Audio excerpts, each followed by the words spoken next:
Place the thread cone on the thread stand. The thread into the hole on the top of the thread stand.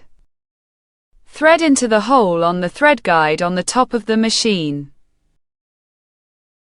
And place it on the top of the 2 tension dishes.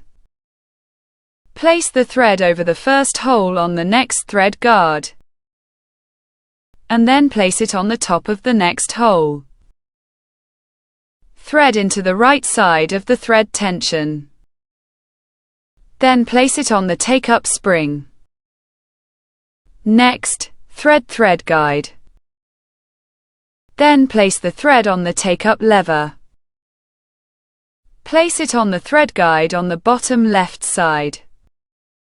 Place the thread on the thread guard on the needle bar bush. Thread the needle through the thread hole in the needle clamp. Thread the needle from left to right.